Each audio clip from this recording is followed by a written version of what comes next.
6 o'clock, let's stand and do the pledge, please.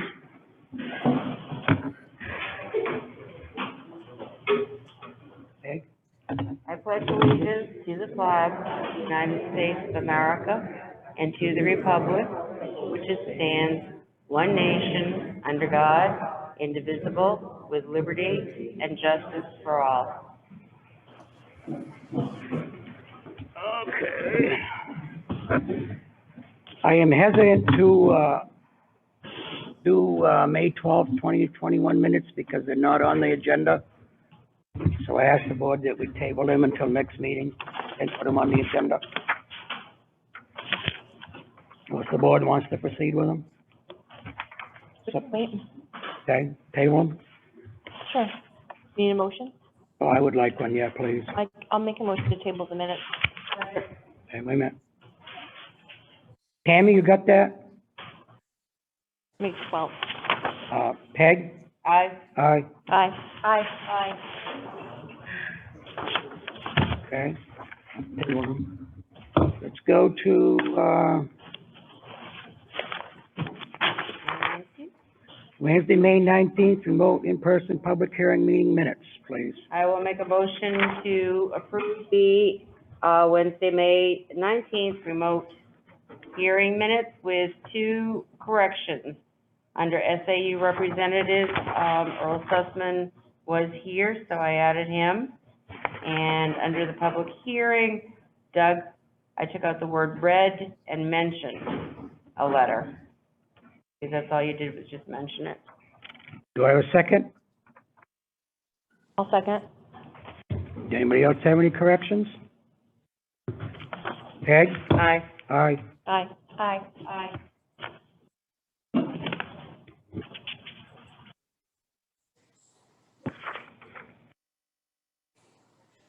Going to remote in-person public hearing meeting minutes for Wednesday, June 2nd, 2021. I'll make a motion to approve the remote in-person public meeting minutes of June 2nd with no corrections. Do I have a second? I'll second that. Who was that? Abigail. Abigail? Anybody else have any corrections?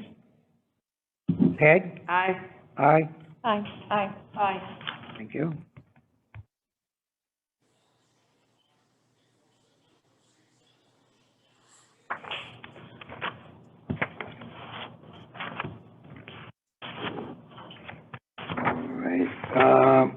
Remote in-person public hearing meeting minutes, Wednesday, June 8th, 2021. You missed the non-public. Yeah.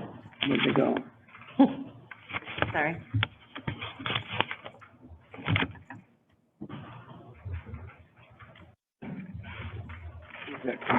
What day was that? June 2nd, it was the non-public. Okay, sorry. That's okay. Remote in-person non-public meeting, June 2nd, 2021. I'll make a motion to approve the non-public June, yes, 2nd, with no corrections. For a second? I'll second. Okay. Peg? Aye. Aye. Aye. Aye. Aye. Okay, thank you. I'll find my copy here. Okay.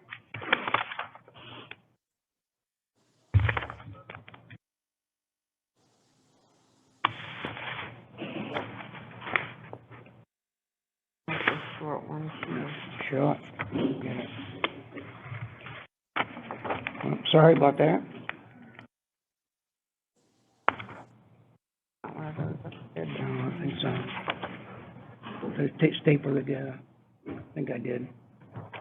Okay, June 8th, remote in-person public hearing minutes. I'll make a motion to accept the remote in-person public hearing minutes of June 8th with the correction of changing Wednesday to Tuesday. In the header. All right. Do I have a second? I'll second. Peg? Aye. Aye. Aye. Aye. Aye. Okay, June 8th, oh, it's gonna be Tuesday again, isn't it? Yes. I'll make a Remote, motion. All right. well, I mean, in-person, non-public meeting minutes for June 8th, 2021. Okay, I'll make a motion to approve the, June 8th non-public meeting minutes, but with a correction of Wednesday to Tuesday in the header. Do I have a second? I'll second that. Peg? Aye. Aye, Aye. Aye. Aye. thank you.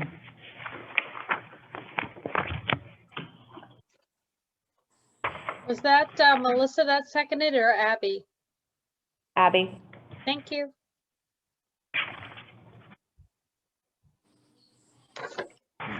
Yeah.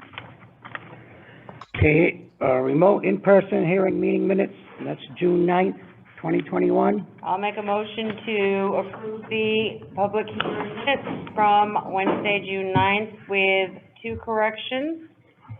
On page 2,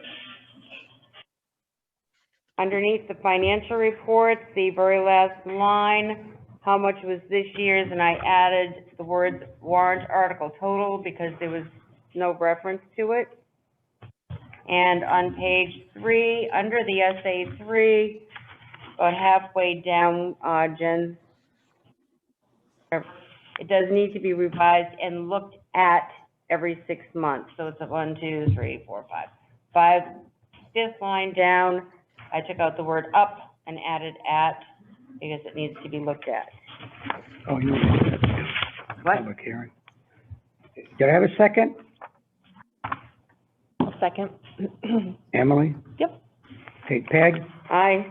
Aye, Aye. Aye. Aye. okay. We got one more. Yeah. And I'll go to the public hearing.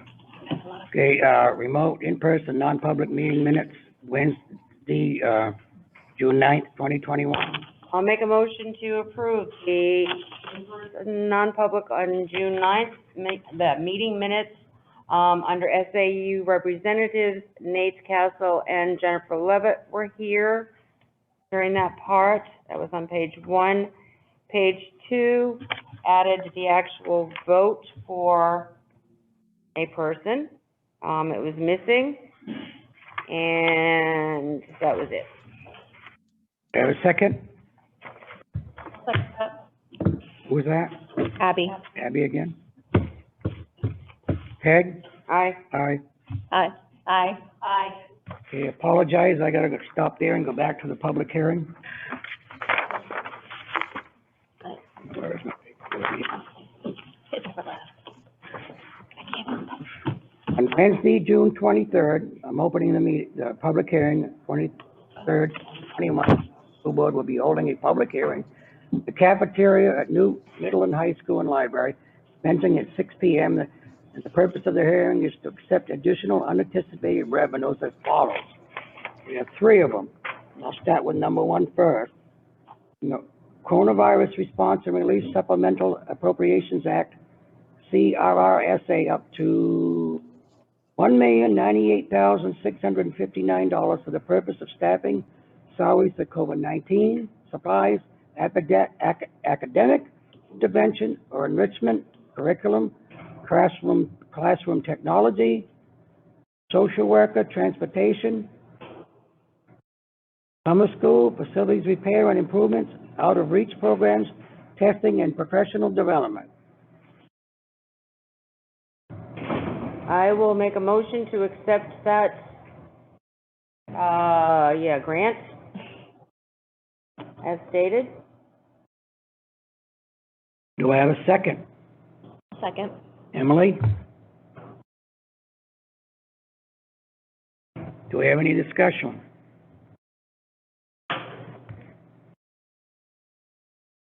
Jen here? Jen's right over there. Don't have any discussion? I'd have some discussion. I raised some real concerns about this money. And the reason I did is, I talked to Jen, and I'm concerned about the fact if we close the school, are we liable to pay this $1,098,659,000 back? And at that time, we didn't have an answer. I don't know if we got an answer now. We do not have an answer yet. So the stipulations of this one are pretty funky, in that they require, a lot of not changes. Basically, the goal is to try and remain status quo during the coronavirus.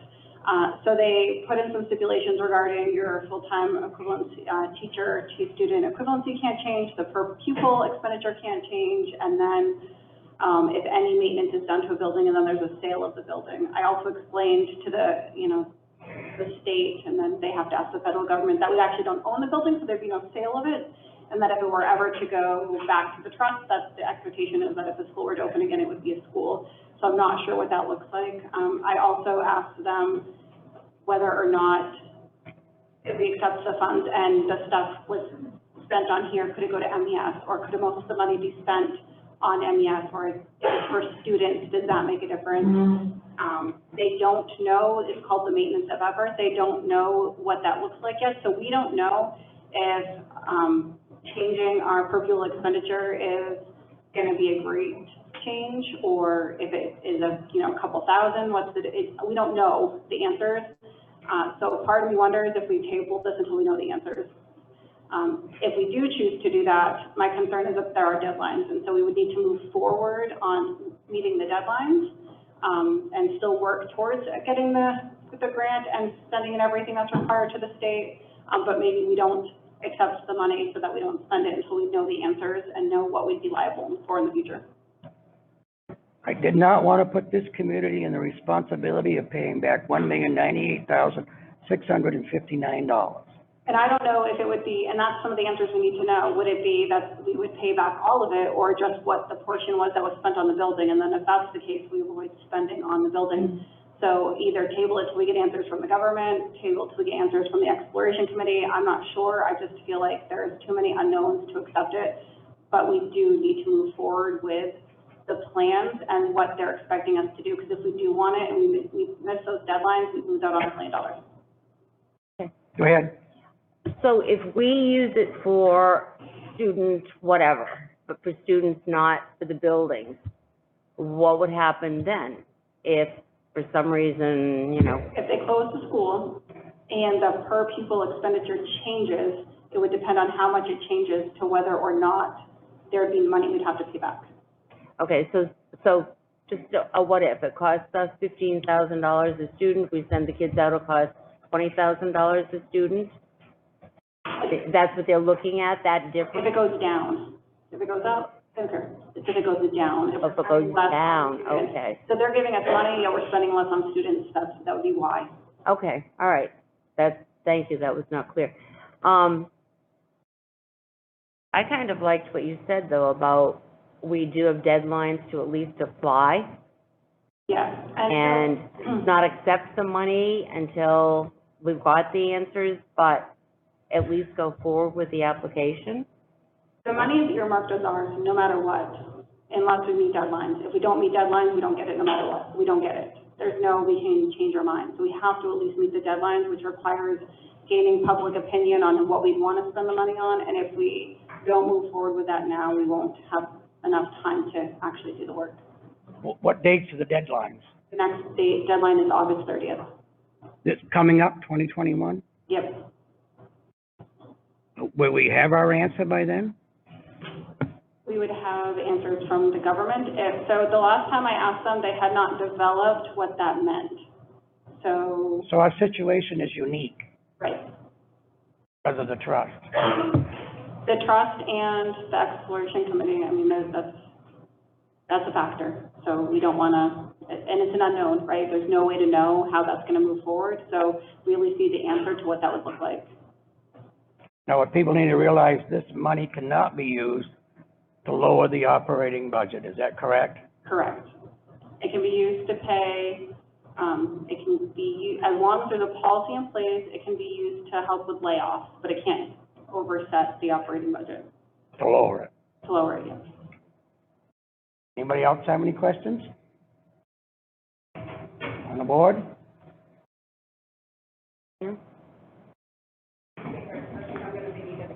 So that, right now, we have $700,000 that's sitting in Concord for us.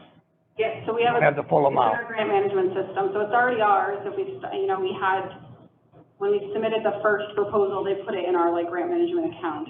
What happens is then I have to write the grant and say what we want to spend it on, and then that goes through an approval process. Once it gets approved, we purchase it, and then the BA goes through, and Nathan goes through and reconciles everything, and then asks them for reimbursement for the items.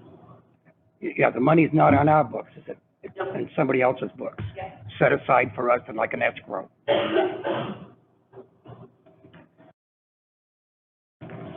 So if we accept it now, we could proceed, and if we don't make it, we get back the money, or they just take it back.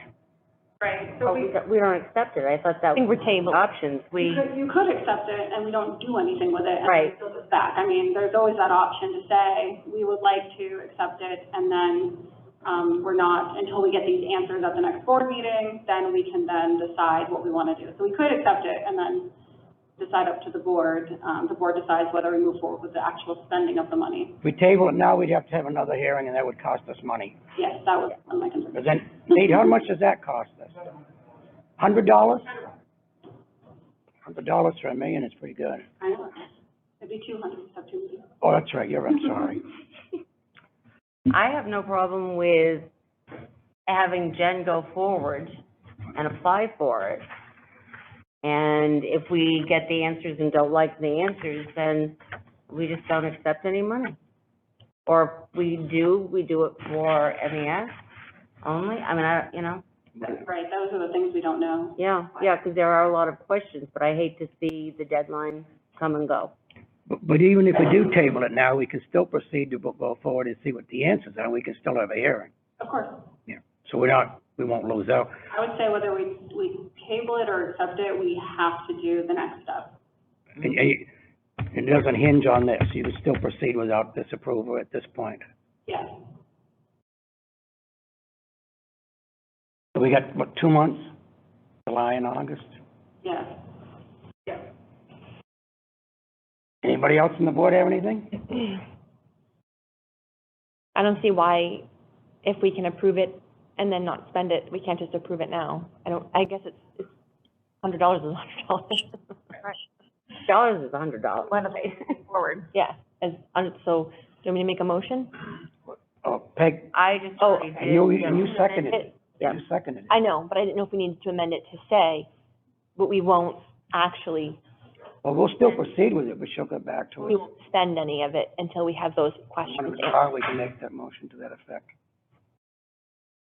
Okay, I will withdraw my original motion and come up with a new one. I move that we accept, how am I gonna say this now? Accept the CRRSA grant in order to move forward to submit our plan, but until we get answers to some very serious questions, we will not expend any of the funds. I'll second that. All right. Get all that, Tammy? Okay? No, I Peg? didn't get the Aye. second part of it. Hold on, I didn't. I got You want accept me to- I got accept CCRSA grant in order to move forward with our plan unless that's where I ended. Okay, in order to Move forward, you said. move forward, but until we get the answers to some outstanding critical questions, we will not accept any funds from the grant. Expend any, sorry. We've already accepted them. We expect them, yeah. We accept Spend any them. money from the grant, okay. Right. Thank Still you. okay with that? Yeah. You're welcome. We all set? Peg? Aye. Okay, I'll say aye under that. Aye. Aye. Aye. Thank you, Jen. Go forward, Jen. Close that one, and I'll open up the next one. An additional $22,000 from a promising future grant for the purpose of training staff, students, and community and to purchase supplies.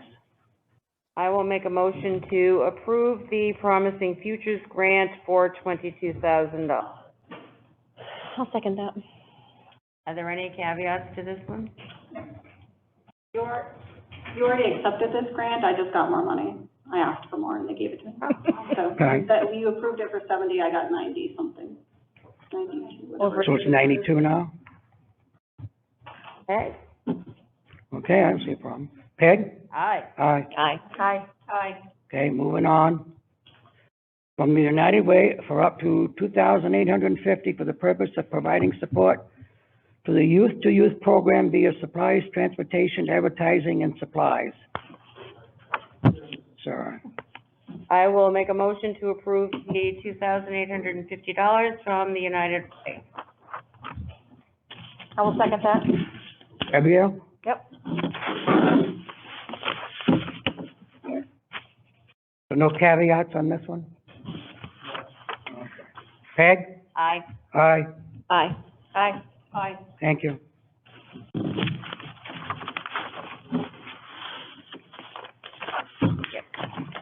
Guys about that?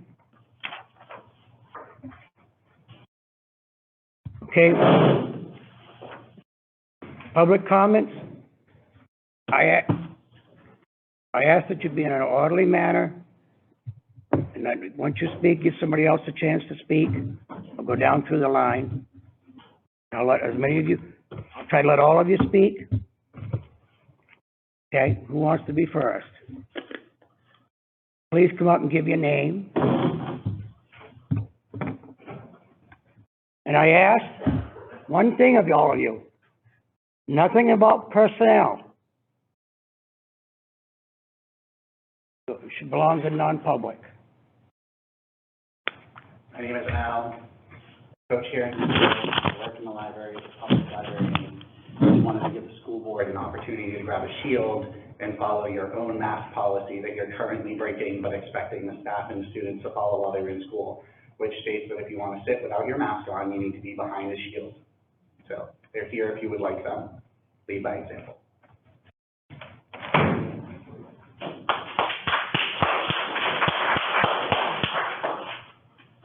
Okay, next.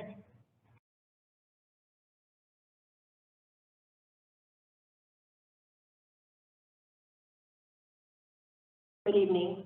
Thank you very much for putting your mask policy on today's agenda. I do appreciate that. And just to open up, obviously there's a lot of concern about continuing the mask wearing during the summer.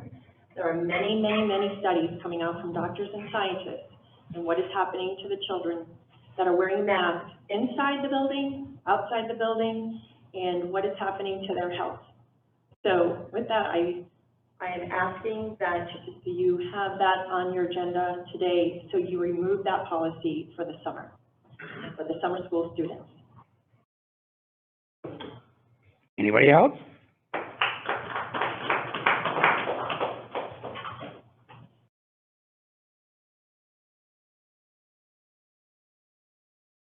I also wanted to ask that the masks be made optional. The weather's getting really hot. We really shouldn't be putting this kind of stress onto our kids. I support, mask optional. I also want to speak out about two of the grants that we got, apparently. The Promising Futures, I took a look at them. I don't know if you did. But I was very concerned because they push a very radical agenda, very left-wing radical agenda that even most Democrats don't support. Things like open borders, welfare for illegal immigrants. And this is what they do. Take a look at my Facebook page. This is primarily what they do. They push the anti-Second Amendment.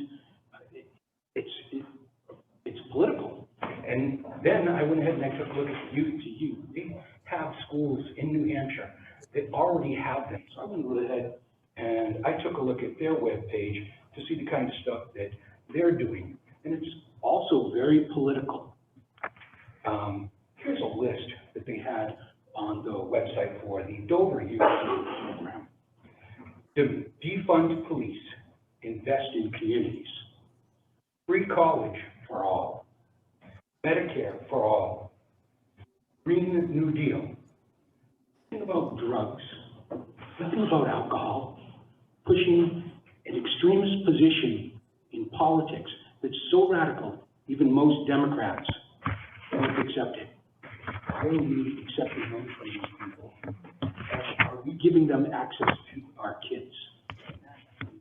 I want to answer to those questions. And they're also violently anti-Second Amendment. They've been holding rallies. They held rallies against guns. This is a political movement.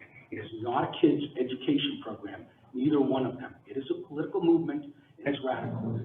Would we accept Unite the right to come in here if they gave us money? No, we wouldn't. We'd be back here, I'd be back here arguing against them having influence with our kids. They have no place here. Please do not accept their money and do not allow them to have access to our children. Thank you.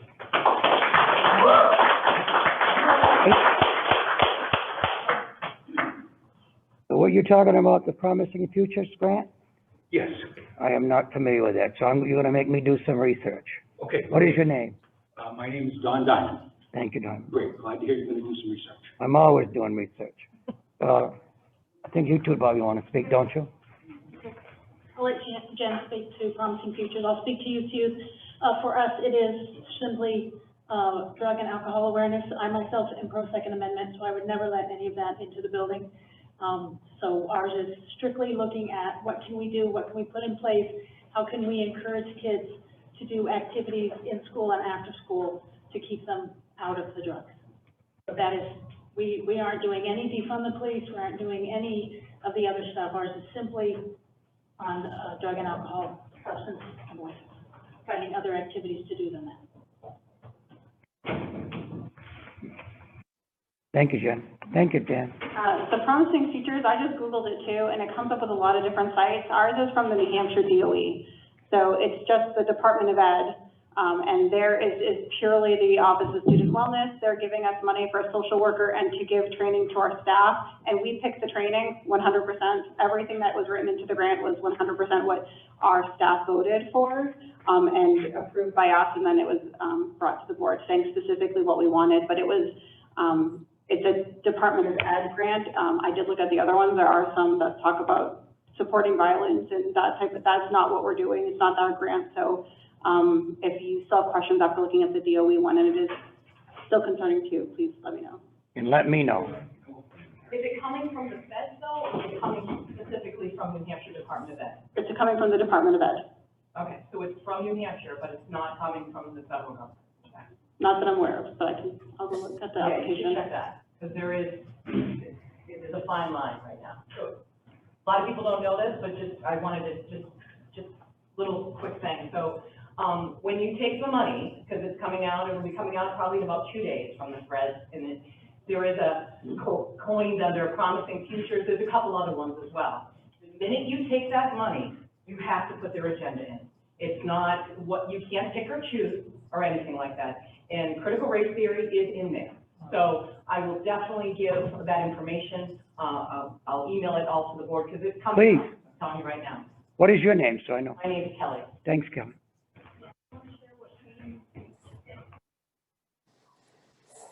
Sure, I can tell you exactly what the grant was written for. We did One Trusted Adult by Brooke Rainey. We did Choose Love. In addition to that, that was the free one that was offered by the state, and then we got training on how to administer it. In addition to that, we received money for incentives to just new gear, that type of thing, to give out as prizes to students for incentive. The other training we wanted was something in regards to crisis response, so some sort of intervention. We're still looking into that to see what kind we wanted on how to support our students better, that type of thing. Social emotional learning, we used a portion of it to pay for a social worker in our building next year. Anybody else that wants to talk? The comment period. Give me your name, please. I can't hear you, Mary Ann. Mary Ann Doan. I sent the board a letter about the superintendent / business administrator. I'd just like to know that if you received it, and I would like it to be put into the minutes and made public. Well, I mailed it to all the board members. Okay, I don't know if it went to Tammy or not, to be posted, I have no idea. I made sure the board members had it. Right, I made sure that I made copies for every board member, but I did not give it to Mrs. Crandall, because I didn't know if that was my right to do that, but I would like to put it in the minutes. I have no problem with that. Okay. Can we give a copy to Tammy? Anybody else want to speak?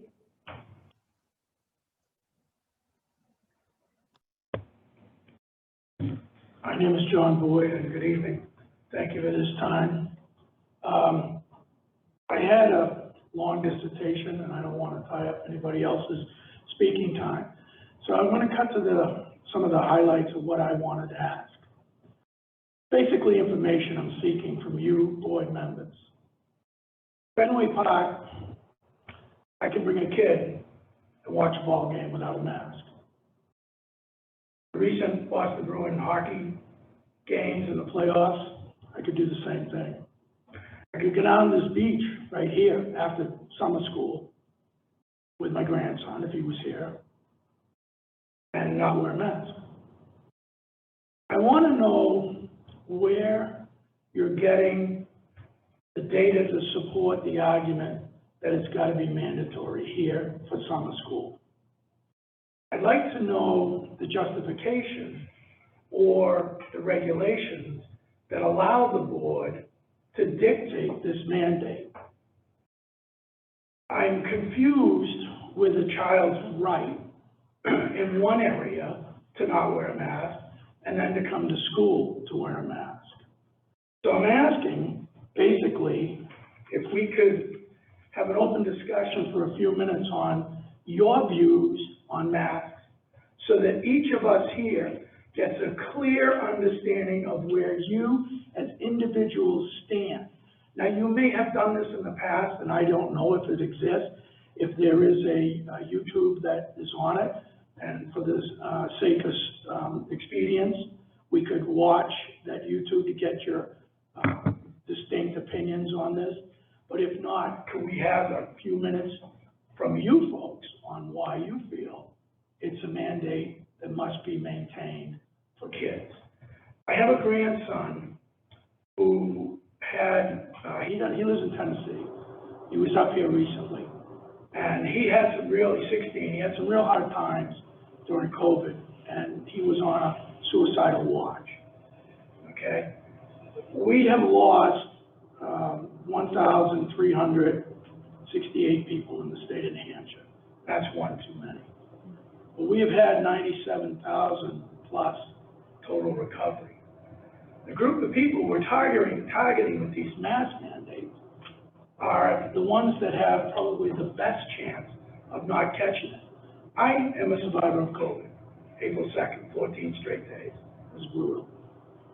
So I'm talking from an informed position as far as the virus itself. I understand underlying medical conditions for other people, but I would like to ask this again for an informational aspect. Are the teachers at New, who will be here this summer vaccinated, have they accepted the mask mandate, or is this possibly teachers union driven? I'd like to know the teachers union rep's name for New, if there is one, and their stance on the mask mandate also. Because I find that a lot of people will capitulate to these unions very quickly in order to maintain peace. But it's the kids we're concerned about. Think about this. I come here in the morning, I gotta wear my mask, or better yet, I have to use these handy dandy shields. Yet, because my grades weren't great, I have to go to summer school. But all my friends are down the beach swimming without a mask. I have a disconnect with that. And so that's why I'm speaking tonight. Thank you again for your time, and I appreciate any feedback or information on your stances in everyone's listening area tonight. Thanks. One thing, Claire, you stay there for a minute, is that, my opinion has nothing to do with the teachers' union. Whatever stance I take, it's my own stance, and I do a great deal of research. Excuse me, sir, I was talking about the teachers. Your teachers here have been vaccinated. I hope all of them have, I don't know either, and it's not my right to ask. It's a HIPAA law. I hope they are. What I'm asking is, how do they feel about the mask mandate this summer? It would be nice to understand their viewpoint, since they're gonna be participating and working here. If they feel it isn't needed, then they should have a voice and say, hey, you know what, we don't want the kids to do it. If they do feel it's needed, I'd like to know their reasons for it, and could it be driven, their reasons, that it's this teachers' union. I'm not saying anyone here is being pressured by the teachers' union. That was not my statement. Okay, thank you. Okay. My opinion is not. Clarified? Yeah, that's up to the teachers' union rep if she wants to speak on that. Absolutely, and I don't know Not her asking name. her I to. don't know her name or his name for that matter. Yeah, You know, so that's why I asked. yeah, okay.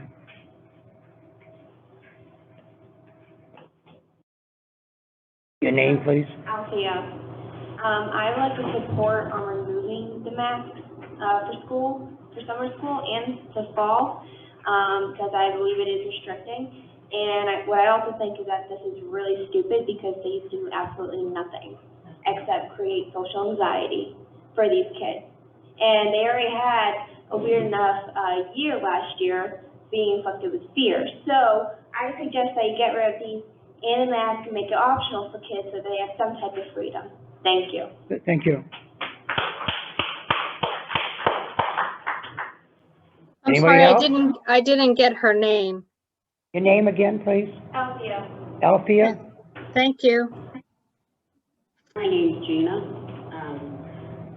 Somebody who spent most of her career in the healthcare system, in healthcare, and is a grandparent and a parent. I don't want to see these kids have masks on. It is unhealthy, it's disgusting. You might as well take a crappy diaper, stick it on their face and let them breathe it in, because that's what they're doing. No, I'm a taxpayer, no to the mask. Thank you.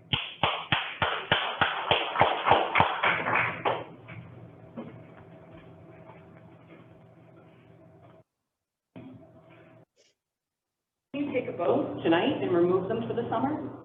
We are gonna have a discussion. That's why it's on there. All right, just want to make sure of that. So are you familiar with what's going on around the state and how pretty much all of these school districts are removing them? So we've got Exeter, we've got Oyster River, we've got Wyndham. Do you want me to keep going? Farmington. Yeah, I can keep going. Pretty much all of these schools are removing mask mandates for the summer. Did you get the information from DHHS, Dr. Chan, and did you get it from the Department of Education basically saying, encouraging you as well, no masks on the outside, and making them optional for kids? Have you heard of that? You would have received it, I assume you guys are a school, correct? I've got a bunch of material here. Yes, I have. Okay. But I, What was the recent study where parents sent out the masks? They took the kids' masks that they were wearing for, 7 or 8 hours, and they sent them to a lab. I'm going to read you, it has everything on it, from streptococcus to everything else. The minute you touch your mask, the minute you took that off, you have to throw it away. The minute you take it off your face, it's useless. You can't wear it for more than 5 to 10 minutes at a time before it's useless, before it literally is filled, like she said, sorry, a diaper. That's really graphic, but it's true. The amount of bacteria-filled infestation, I'm going to send you all the study, it's horrifying. And then even you just talk about what's going on with children in their mouth, in the bacteria, in their teeth. I mean, this is insane. A child is more likely to die from getting hit by lightning than of COVID. Asymptomatic spread was disproven months ago. What's going on is insane. If you're afraid, wear a mask. That's fine. It's not going to do anything for you. It doesn't even matter if you have a compromised immune system. Fresh air, vitamin D, vitamin C, having a good diet and exercise, that's what you need. It's ridiculous. And it's child abuse. And there's actually a law on the books So if you continue this summer, all it's gonna take is one parent. Do you know how many lawsuits are going on in the state right now? 4, and they're gonna win. So you wanna you want those monies, those millions in to do something for your school, you're gonna lose it, because you're gonna give it to a parent that is done with this. Get them off tonight. Thank you. I'm sorry, what is your name? Name? I can't hear, I'm sorry. What was your name, please? Kelly? Thank you, Kelly.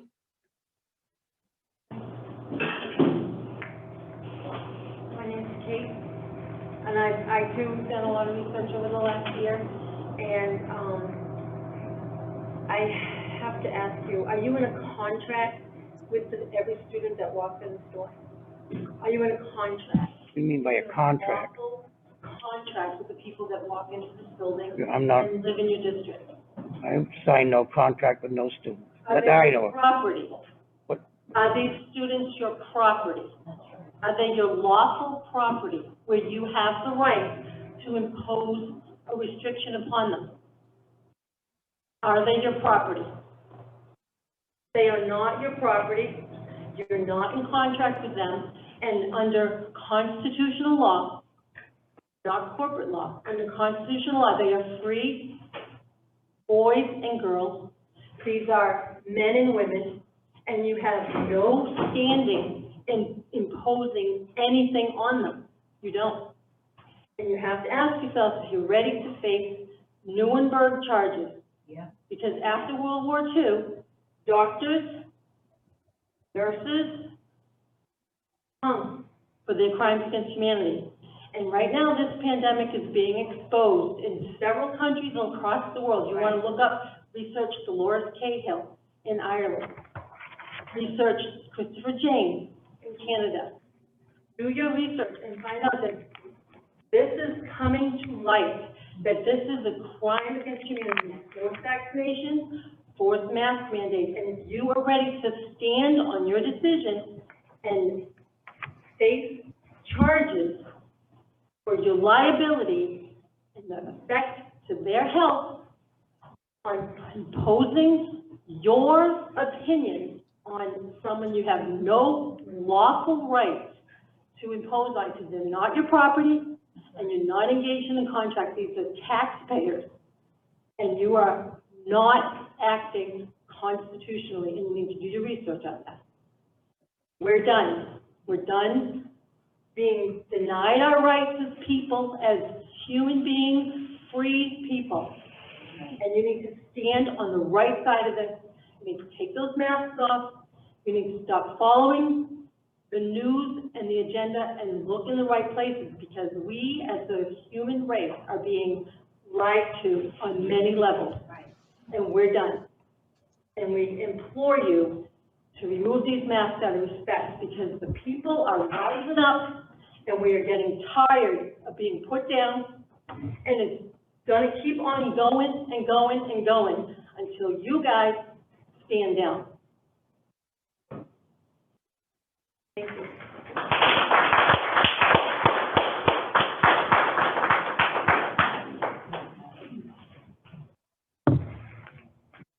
Hi, Claudine Burnham. Sorry, I forgot to mention something earlier, and I'm kind of curious if the rest of you all saw this as you walked in the gym, an unattended COVID vaccine table. Nobody was there for at least 10 minutes from what I could calculate.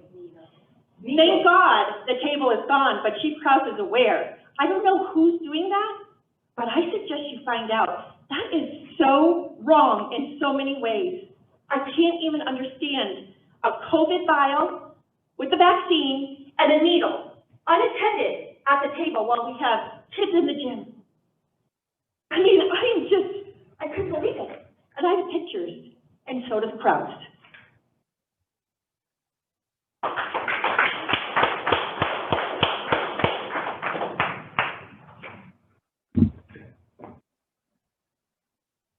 I wasn't going to speak, and my husband is John Boyd, who's one who spoke about our grandson being suicidal.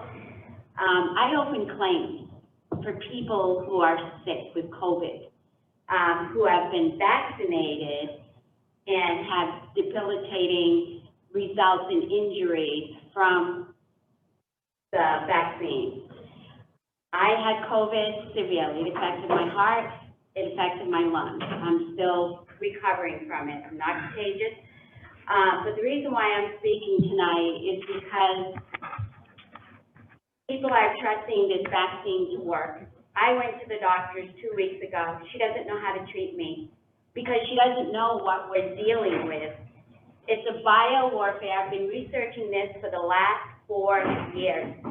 A big red flag should be going up when we're being silenced, and only one part of America is allowed to speak, and that's the deep state. That's a huge red flag. We're not allowed to sit down as Americans around the table and have a discussion, an adult discussion, where we can make an educated choice for ourselves. Instead, the deep state controls, we're going to get the vaccine, you need to get it, we won't be able to buy food, we won't be able to do this or that. They're having the vaccine cards, you're going to have to check off on everything. We're heading into communism. Yeah. The vaccine, I'm sorry, does not work. I'm dealing with that every single day, and the doctor said the same thing. My doctor said she's dealing with more people who have had the vaccine that are now coming down with injuries or COVID itself. So it doesn't work. What does that tell you? They just want to shut you up with the mask, get in, and jab you. And what it is, it's a spike protein. I've been researching it. It's supposed to stay in your arm. It doesn't stay in the arm because they're finding out that the spike protein is breaking off and going through the whole body, causing brain tumors, clots, heart attacks, Bell's palsy, all of this. This is what it's causing. I don't want to scare anybody, but educate yourself. There's a reason why they're shutting the doctors up, several doctors whom I went to when I got COVID, because my own doctor couldn't give me the medication here in the United States. I had to go to frontline doctors, thank God to a friend that got me hooked up, who got me the hydrochloroquine and my zinc and everything else that I needed to get over this disease, this illness, or this virus, they call it. So I'm just that with the mask, it doesn't work. And I hate to be gross here, but I'm going to say it. If you can fart and smell it, then what do you think that's coming through your mask? Do you think that's really protecting you? It's not. It's not. A doctor told me the type of mask that protects, we're not wearing. I see people with scars. Your mask isn't protecting you at all, I'm sorry to say, because it's not tight enough, and the virus can go through the fabric. It's not tight enough. So that's all I want to say is that these kids need to be free from this mask. It's not doing them any good. And when I see a family member, my grandson, wanting to commit suicide because he just can't deal, it breaks my heart. You had your whole life to live. You went to school and you enjoyed it. We all did. We all enjoyed school. Fun. Why are we robbing our kids? It just makes no sense. Think about that. Thank you. Anybody else? The young lady hasn't spoke yet, Al. Didn't hear me. Your name, please. Melissa. So a couple things. I also am against the masks, and I'm asking for them to be removed for summer. My kids aren't going to summer school, but in the fall also. When my kids got off the bus, these are two kids, ones who love school. When they got off the bus, they said to me, "Thank God we're free from jail." That's awful to hear two little elementary kids say. I said, "Why did you say that?" And they said, "Because I had tears coming out of my eyes," as I'm probably going to now. They said, "Because we're behind shields, we can't be near our friends. We have to stay 6 feet apart or we get yelled at. If we pull our mask down to breathe, we get yelled at." My youngest son has never, ever in his life had more nosebleeds than he has this past year wearing masks. In fact, Susan Welch, I don't know his name, but something that, she has sent so many masks home soaked in blood because he said he couldn't breathe and he was trying to breathe. At night, his dad had to run in several times because he's wore a mask all day at school, all week, and he has had the worst nosebleeds. My oldest son, who's a 4th grader going into 5th, almost died a couple of years ago. He has severe apnea, and he has trouble breathing till this day. He had his tonsils and adenoids broken in an emergency at 9 years old. He also struggles with what do they call that? He has blood vessels in his nose. He has a hard time breathing. He broke more blood vessels, and the pediatrician said it's most likely from the mask, struggling to breathe. Now he's got to go back in the OR to be cauterized again. I'm like beside myself. And as soon as they said it was like jail, I was like, I'm done with this. And I'm not in any shape, position to homeschool, but we thought about it in the fall if these masks are still in place because they don't enjoy themselves. They've been over so many friends' houses this whole year, never an issue, no masks, sleepover, birthday parties, never an issue when the numbers were at their all-time high. I work in nursing in a hospital on a COVID unit many times when the numbers were through the roof. I never once brought anything home to them. In fact, all the kids in their class at one time or another have had to quarantine, not my two, and I work in the medical field, never were they even sick besides the nosebleed issues that they've had. So that's that. And then I also wanted to ask that there be some way that you guys can look at allowing parents to come back in and volunteer. My son made the honor roll for the first time once school came back into full. He struggled all year to make the honor roll. He was like failing everything. Once school came back in, and he made the honor roll at the award ceremony, and I sat in my recliner in tears because I couldn't be there in person to see that. And he's like, I was looking for you, and then I forgot you couldn't be there. You didn't see me make the honor roll, and I'm like, yes, I did. I was home in tears watching you guys. My youngest son, who has always thought he was dumb, stayed back, got 6 awards, and I couldn't be there in person to even see that. I'm a fully vaccinated parent, and it hurt me to death to know that teachers were being allowed in, retired teachers were being allowed in to say hello to staff and goodbye to staff and students, and I was told no when I asked to help out at several parties throughout the year.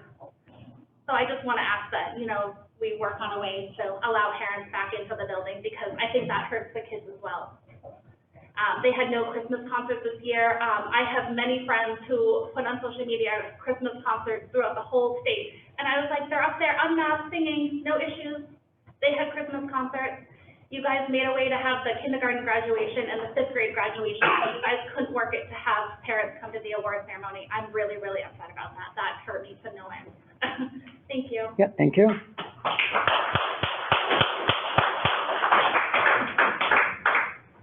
Anybody else? Al?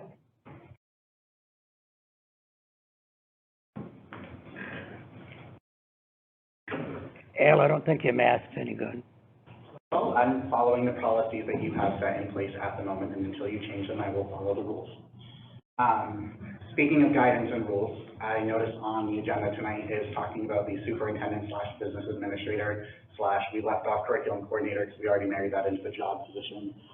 When I was 17 years old, I needed a double knee surgery, and my doctor gave me the choice of doing one knee first, recovering, doing the second knee, or doing both at the same time.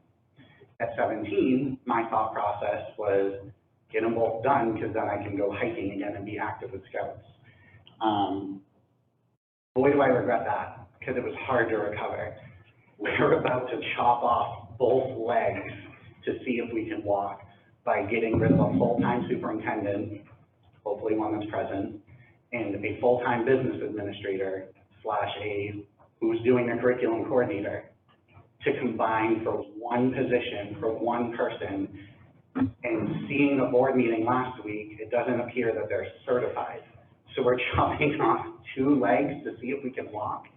Let's just numb one. Chop off 1 leg and see if, let's go part-time superintendent. We're able to do a remote superintendent, so let's go part-time. Maybe if our administrators are certified as superintendents, throw them a little more money to do the responsibilities of the superintendent, which I can only imagine they're doing now anyway, and keep a full-time business administrator for the year, make sure that works, and then do another one. When we look at curriculums for reading and writing and math, we say, oh, it takes 3 years to figure that out. It takes 3 years to see the results. Let's compare all these different things. Now we're looking at contracts are up, July 1, welcome aboard, one person, kind of qualified, kind of interested, here's a school district. Hope people are able to help. Our administrators deserve better, our staff deserves better support. Maybe there is another solution, but I'm seeing that we're chopping two legs and hoping we can walk July 1st. And that maybe there's something I'm not seeing on it. I feel there is a different way, or a way that maybe we slow down the process and work with either promoting the people that we have and supporting them and offering them support, rather than saying, well, we all gotta work together to make things work. Because you can have a team, but then people leave, and we're driving good people out. I know, I left. I was exhausted. I did 12 years working in this district, and there are several people in this audience that were parents of kids that I worked with that were like, oh, why don't you apply? Why don't you go back to the school? Public education is so handcuffed right now, and I get that, but there are things we do have a say over, and this is one of them, and supporting people to do a great job is one of them. Please offer them the support they deserve so our students can benefit from that. Thank you.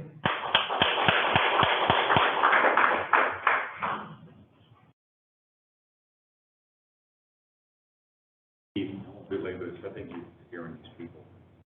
I don't wear a mask. I won't wear a mask. I have a vaccine. I won't get a vaccine. These children are here because their parents have put them here. You've been charged by election to make sure that they have the best they can have. We have a governor who's they're challenging now his authority to mandate these masks and 6 feet, 3 feet, or whatever foot you feel works this week. We have to stay apart from each other. They challenge that. Now you want to go beyond what even the governor has said he doesn't have the authority to do when you want to tell these children they have to wear masks during summer school. I don't understand where you get your authority. I'd like someone to tell me where you get the authority. What law gives you the authority to tell these children they have to wear masks during summer school? Anyone have an answer to that? Anybody answer that? Yeah. Just look at it. Nobody can answer it. Who made the You should be ordering it, but you can't even tell me what law allows you to do that, other than the fact that you think you can.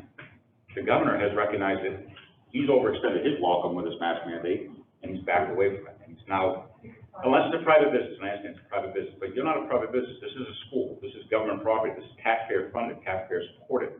These children have a right to breathe this summer, and they have a right to breathe when they come back in September. And if they don't, you're gonna see these faces back here. You may be in the crowd because you may not be sitting at the table. You need to think about what your choices are. Take care of our kids, not your own political agendas, our kids. That's what your job is. Yep, thank you. Thank you.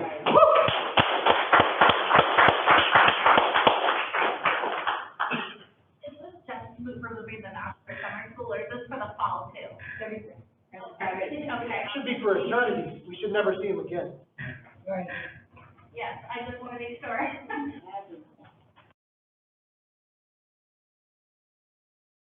As part of the application for moving forward for the grant, we do have to get stakeholder input. So I started taking notes just from here about visitors, volunteers, masks, and award ceremony, and we can add that to the stakeholder input questionnaire that goes out so that all parents get a vote.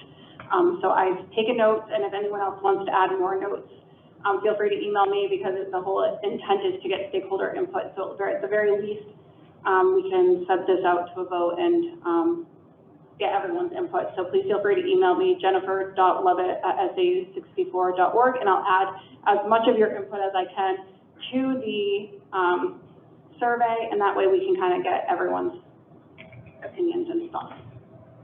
Thank you.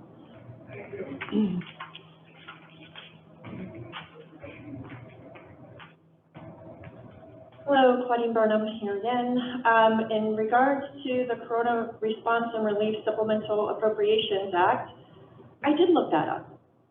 I don't know if you guys looked it up, but under New Hampshire, it looks more like a child care program that this money is for, not for all these other items. So I'm curious to know where all this is found for supplies, academic intervention, enrichment, curriculum, classroom, social worker, transportation, summer school facilities. When I went and looked up the CRRSA, it actually was referring to child care.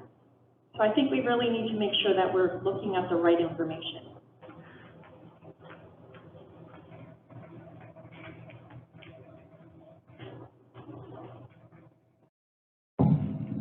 So the American Rescue Plan for Education, that information's on education.nh.gov/American-rescue.plan-act, Elementary and Secondary School Emergency Relief Fund. So that is where it goes through all of the New Hampshire school reopening stipulations for the funding. Can we get that, email, can we get that website put in the meeting minutes so that people can look at it when they get home, versus trying to remember everything we just said? Yeah, it's super long, so I didn't even read it all, so yeah, I'm happy to.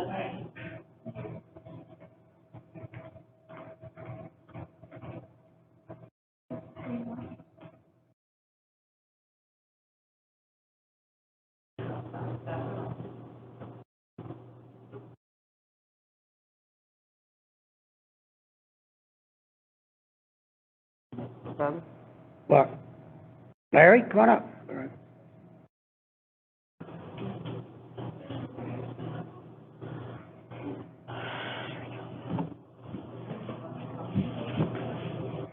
Larry Brown. Can you stand it, Larry, stand in front of it and speak loud and clear? That, one of the nice things about public meetings is that people should be identified in public. I have a problem with people using only their first name. Anyway, my name is Larry Brown. My full name is Lawrence D., 1362 White Mountain Highway, in Milton.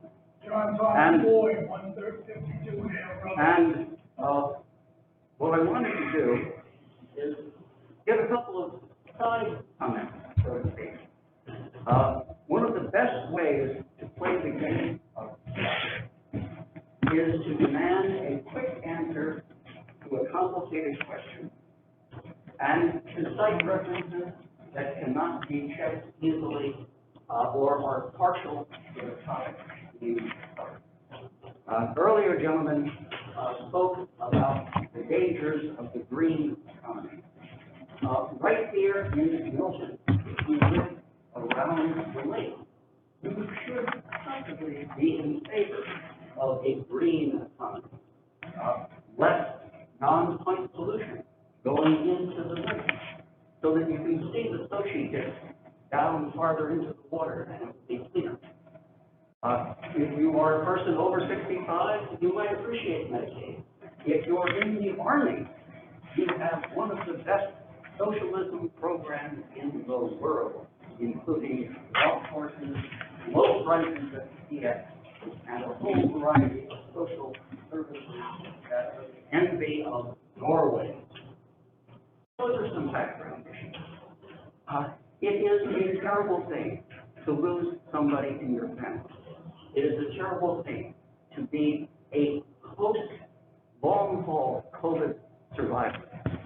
And one of the most important things to do is to have a broad-based statistical analysis of what is absolutely terrifying and painful personal anecdotal validity. The symptoms of long-haul COVID are terrifying. How many people right here had COVID? I did. Wait a minute. Wait a minute. Everybody, I gave you all a chance to let Larry speak, please.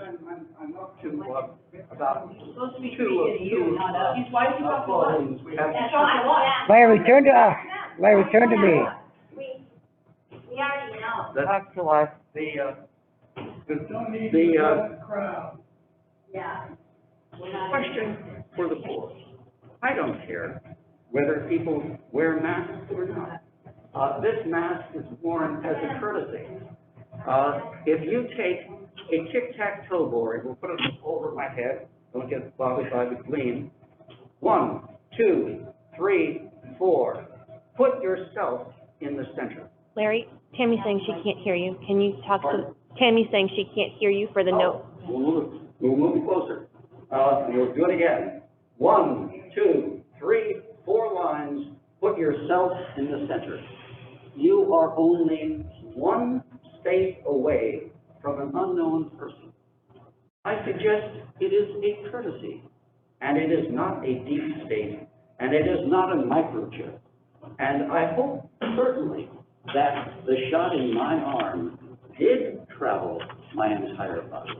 And I am wondering what will happen when the surge of the Delta COVID variant comes in July.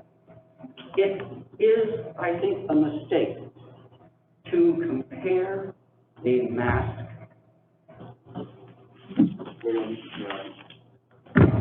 to an entire culture of attack and destruction of a people.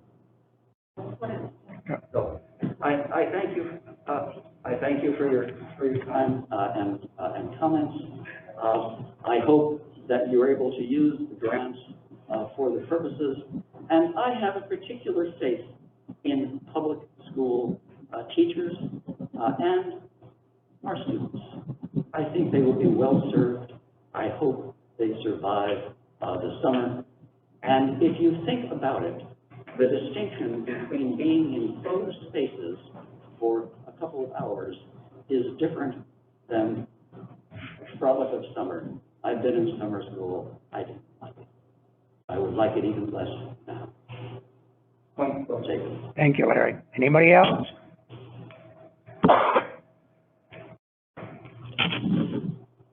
Hi, it's Sophia Barnum again, and Larry Brown. I hope your shot doesn't go through the rest of your body, but it might.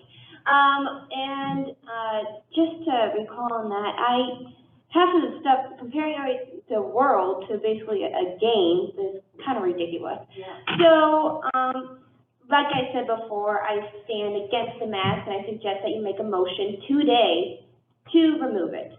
Thank you.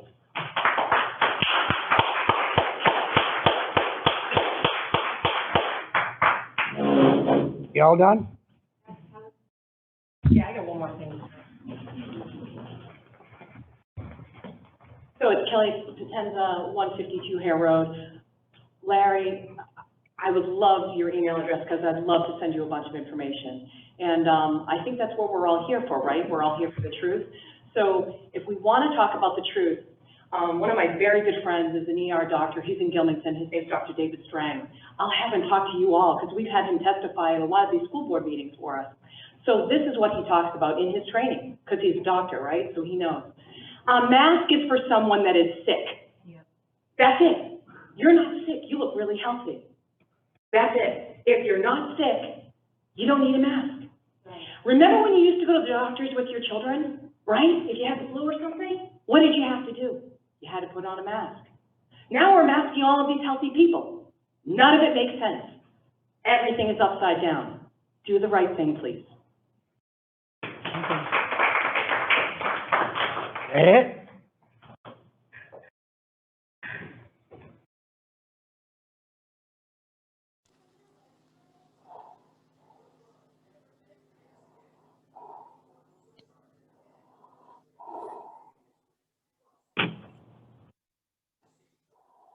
My name is Travis Corvo.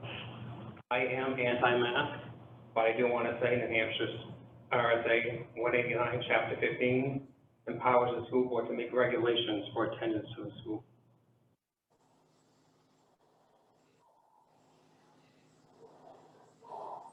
Okay? That doesn't mean that you have a lawful right to impose.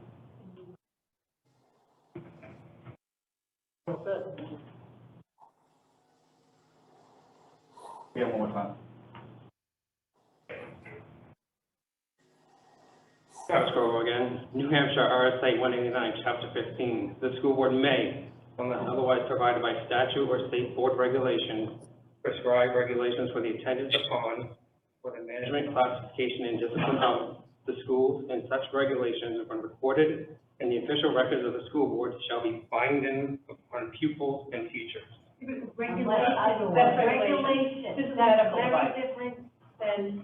Keyword may. Regulation. They made a regulation that states masks must be worn. They don't have That is a regulation regulation. to violate our. That's a felony. We are. I asked you to look, you're doing the same thing Larry, you said did to Larry. You look at me and say it. I have no problem. You, I really don't. you know, I love this because this is democracy. I'm listening to all of you. Go ahead. And we keep saying, I have the right not to wear a mask. that you do, but But I don't know. Fly a plane. Bill of Rights that mentions masks. fly a plane and go on public transportation and see what happens. Go into a hospital. Go into an old people's home. I think name's taken. So, I'm a nurse, community health nurse, I'm a hospice nurse. I've been 7 years, I've taken care of people who are sick and dying, painful deaths, cancer, obesity, COPD. We never shut down McDonald's. We never restricted these people. They have free will to put themselves in danger. It happens.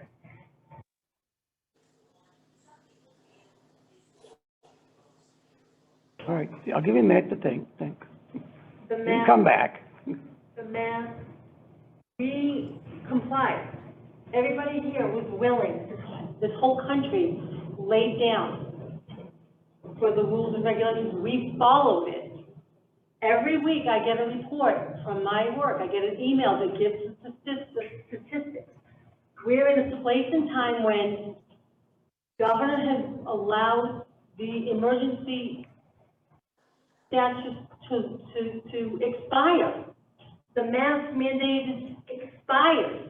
I get a percentage of every county. The only one that has a 6% right now is Coos County. Everybody else is less than 1%. Why are you continuing this beyond the rules of a pandemic? That has expired.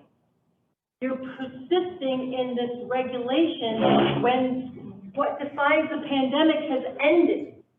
And that's the point. We've done it for over a year. I get my nose swabbed once a week because I go into a nursing facility. I wear goggles and 2 masks for my job because I know. Now I don't have to. But you're making these kids do it.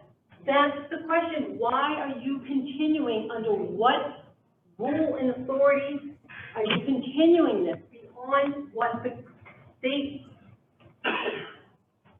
qualifies as a pandemic? Hospitals, it's just not happening anymore. It is at hospitals. No, it's not. Hospitals are not overrun. No, wearing masks, I'm talking about. I had to wear a mask as a nurse for the flu. It's nothing new. Wearing a mask is not new, but taking this beyond the pandemic and constricting these kids beyond the pandemic, it's just cruelty. It's just cruelty and fear-based, and it makes no sense. All right, I'm not coming up again, this is it, so. All right, so if you're gonna do RSAs, this is the one that 4 lawsuits right now are doing. So this is RSA Section 126U, okay? It states, no school or facility shall use or threaten to use any of the following restraint and behavior control techniques. 1, any physical restraint or containment technique that A, obstructs a child's respiratory airway or impairs the child's breathing or respiratory capacity or restricts the movement required for normal breathing. This is New Hampshire law. This is where you're gonna get sued. So you just gotta get it done already. This has been on the books. We found this a month ago. The 4 lawsuits that are going on are using this. And this is law. I'll send it to all of you. That's what you should be looking at. This is the real law.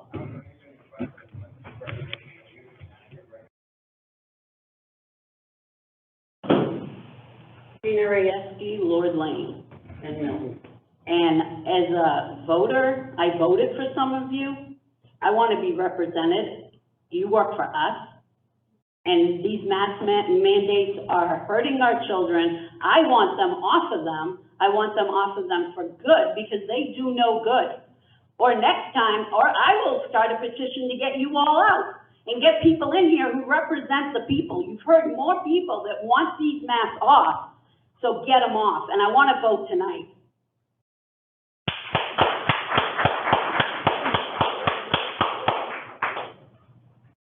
Claudine Burnham. So, last Thursday morning. I think I emailed you, I emailed the principal, I emailed a letter that was sent from the state, from DHHS, from Dr. Chan, and from the Commissioner of Education, indicating the request that that the school board relaxes and remove masks, okay? I wish I could send it to all of you, but I did send it to the superintendent, to the principal, and to the chairman.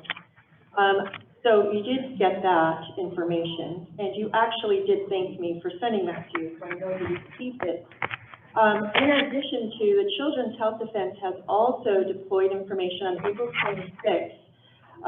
There is an FD&C, the Federal Food, Drug, and Cosmetic Act, that has been stated that individuals to whom the product is administered are informed, and this is informed to any employment or attendance at a university or other institution violates federal law. One, that the secretary has authorized the emergency use of the product, the significant known and potential benefits and... Hold it. Sorry. I can only listen to one thing, and I don't mean to be rude, but I can't hear Claudine. Sir, can you hold us down for a second?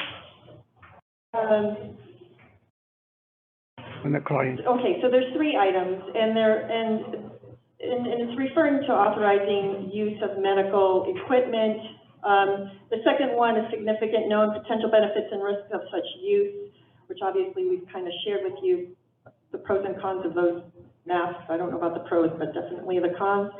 And to which, the extent to which such benefits and risks are known. And thirdly, the option to accept or refuse administration of the product, of the consequences, if any, of refusing administration of the product and of the alternatives to the product that are available and of their benefits and risks.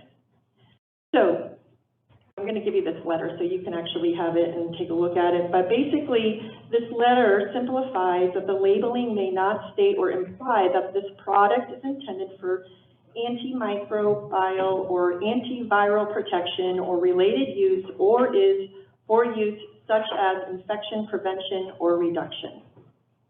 And that's about the mask. So I'll give that to you. I don't need it. I don't need it. I got it. Anybody else?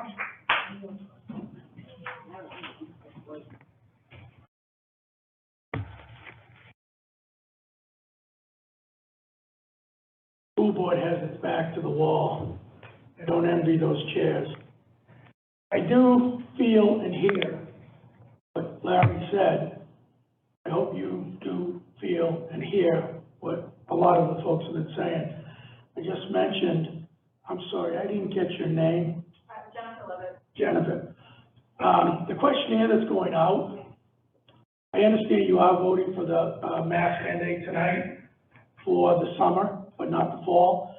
I asked her if it was possible to, with this mass mailing that's coming up, to put the question out there for the school year 2021 into 2022. I have no problem with that. That way, then you can get, like Larry said, a second side possibility, plus more constituents who maybe have one type of viewpoint, and get that feedback without having your backs against the wall. It would be, unfortunately, as you may or may not know, the last mass mailing we sent out didn't generate as much. I think they said they sent out 4,000 mailings, and they got back like 400 or something, so it was only 10%. But at least it'll give you another sector of input, which you do need for those other bills that you had, topics that you had spoke about tonight, number 1 and number 2. You needed input from the stakeholders. Tying in that question for the school year coming up is another valuable opportunity for the school board to see people's input and how they stand on the views. You think that's fair, Larry? If you can hear me, more detailed information and an analysis of information as it comes in can't hurt. No, never time. I do have a question on the mail-outs. And with tax savings, I just want to hear this figure. What is the cost of the mail-outs? to do the survey? Is it 50 cents? And do we pay return postage? Is it, Do it through email, because that's where Rob has to get, and then we call anyone who didn't respond and ask them to fill out the survey for them, so typically that's what we do. I have no problem doing this survey. Yeah, typically. You want it done? Do you want it done? The people, We wanted the answer tonight for the summer. Yeah. Yeah, I would both, I mean, it would be great for both. It is on the agenda. Please. wait, now, I'll give you my opinion on a few things, and I've done a lot of research. I know some of you are not gonna agree with, I've got a daughter, okay? She will not wear a mask, she will not get vaccinated, and her whole family won't. But my other, let me finish, okay? I have another one and a son, they wear masks, okay? I am worried about one thing, and please help me understand, because I don't mind reading anything you give me. What is your opinion on this Delta coming up? Because it's 90% in England and other places, and this is what I'm worried about. Now let me finish. I'm giving you a courtesy. I'm worried if I lose one child that gets Delta, I'm gonna be devastated as a member of this board. So help me understand that. The mask isn't gonna stop it. That's Well- the point. Yes, It's not that we don't wanna be, I want you to know where I'm coming from. You wanted to know, I'm telling you. What about a child who died of suicide? Are you aware of the symptoms of the Delta, Yes, and what are the symptoms? gangrene, one of them, losing their eyesight. Runny nose, cough, and scratchy throat. Well, yes, I'm talking about what happens if they get it. Children. Runny nose, It- scratchy throat, and cough. What are you, 100% accurately telling you. That is the Delta variant. It's an additional cold, sir, and I may add, the real scare to all of this are those who have been vaccinated. The spike proteins that they are discovering that are throughout the body because of the vaccine. And when people are being infected by the Delta variant, which is a runny nose, scratchy throat, and a cough, they are dying because their body, due to the vaccine, is deteriorating their body from building any immunity to any common cold. all right, thank you. Go ahead. That's a fact. All right, thank you. Go ahead. Every virus in human history has variants, and they're all still with us. The Spanish flu is still here, everyone, they're all still here, they all have variants every year. When they do the flu vaccine each year, they try to predict which variant it's going to be this year to give to people to try to reduce the risks. But COVID is gonna be here forever, so we need to. I agree with you. And I'm an engineer. My life has been in science. I work with science every day. It's my professional career. And I am a big data, numbers, and observation guy. And I can tell you that these masks, it is a physical impossibility for them to prevent you from catching an airborne virus, unless it's contained in a bodily fluid like you're coughing and sneezing. It would be more effective putting chain link fencing in these windows to keep insects out of this building. These masks that they give you cannot possibly work. The masks that they actually use that prevent viruses they require professional training from OSHA in order to use. They require professional fitting, cloth masks, the paper masks. They don't do anything. They can't do anything. It's a physical impossibility. A virus, if it is airborne, is too small for these masks to stop them. Period. I don't care who says anything otherwise. The data, the observation says it is a physical impossibility to not be making the kids wear these masks, because what they can do is they can cause harm to them. yeah. Okay.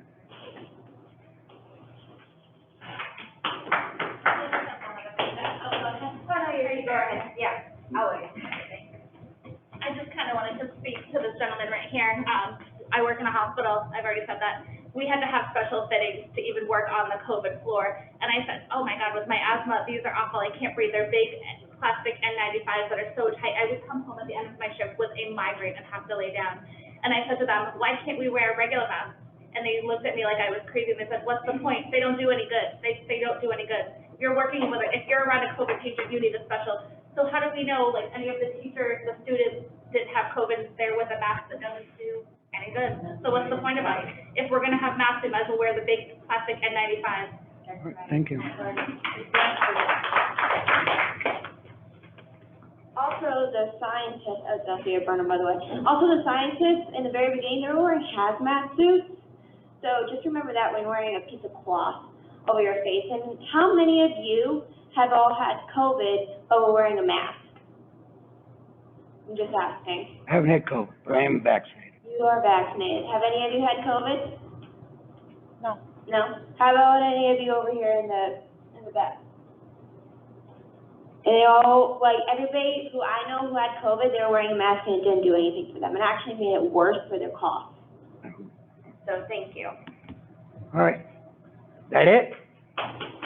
One last thing I'd like you to consider, the same people who are telling you that wearing a mask is gonna help these kids, are the same people that told us that this virus didn't come out of a place in Wuhan, China. Correct. The same people. It I didn't? don't believe it. It didn't? It's coming out now that It it did. is. Now they're saying it did. It did, yeah. Well, I don't dispute that with any of you about that. Wuhan, China. Yeah. And now saying that it did. But did you look at how many viruses have come out of China in the last 100? We have viruses and influenzas every year. I know you do. We have chronic colds every year. We don't stop living and put masks on and hide in our houses every year. Yeah, okay. It's a fear tactic, it's a control tactic, and that's all it is. My name is Chip Cahill. I worked at the Institute for Environmental Medicine for the U.S. Army, a human research lab. And every year, I had to get fit tested. The gentleman was talking about getting fitted. I had to get fit tested for my special masks to work in that lab for the research that we were doing. I could not have any facial hair, or my even fit tested mask was worthless. So that is correct. These masks are useless. The unit of measurement that they measure viruses with is called a micron. I encourage you to read the packaging on the masks that you are wearing and the cotton that yours is made of, and ask yourself, how many microns does that filter? And that will tell you how useless your mask is. Wait a minute, she wants to ask you a question. May I just, I mean, people have made comments about my mask. I would like you all to know, this is a 2-layer with a micron filter in between the 2 layers. So, But you're touching it. Yeah. You're touching it. All done, right Fine. there, all done. All the germs are just right there. We all just shared this microphone. All.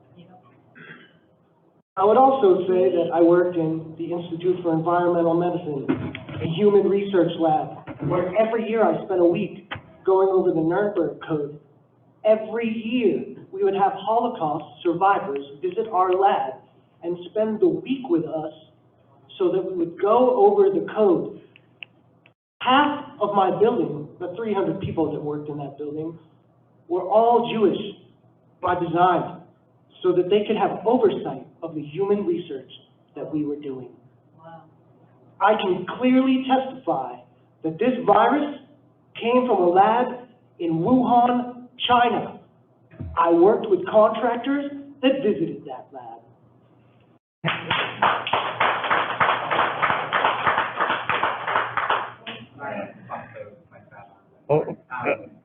Al,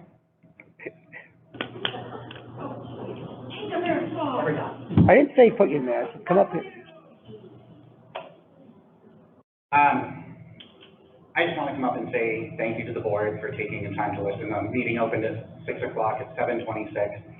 We're on public comment. I also want to thank everybody that came out, because this is a community that cares and voices and does stuff. So I like to see that these actions are being taken other than just on Facebook. So it's great to see people. It'd be nice to have more attendance at all meetings. I also want to point out that I've been working since 6 o'clock this morning. I haven't had dinner. And we're on number 2 of the meeting, number 3 of the order, and they cannot vote on the face mask thing until number 6. Right. So in interest of me not being an angry queen. I'm gonna ask to move it up. Too late. If you stop talking, I'll ask to move it up. Okay, I'm gonna make a motion that we move up 6. Oh, One more thing. you got something? Not that we don't want to pay, it's the logic of it that we fight. I was trained, I have to gown before I went into someone's home, I have to put the mask on, when I take it off, I'm not supposed to touch the front of it, I have to use one finger, put it away from me, let it fall away. That's the point, it's the logic of people touching it, on, off, in the back pocket, here, there, it just makes no logical sense. Come up with something that does make sense, that we're following and using correctly as a correct tool, like he said, and we wouldn't have a problem with it. It's the logic and how every action that has to do with these masks defies all medical reason. Thank you. Thank you. Larry? Larry, and speak to me, Larry, don't, yell at me, Larry. No, no reason to yell. I think the phrase is that your cell phone probably has more germs than your toilet, so be careful where you speak. Yes.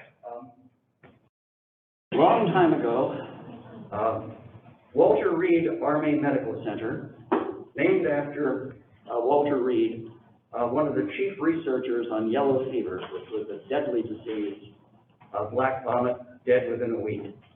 If I remember from long time ago in grade school, it was his co-physician, Andres Levy, who deliberately infected himself with the Anopheles mosquito and was dead within a week.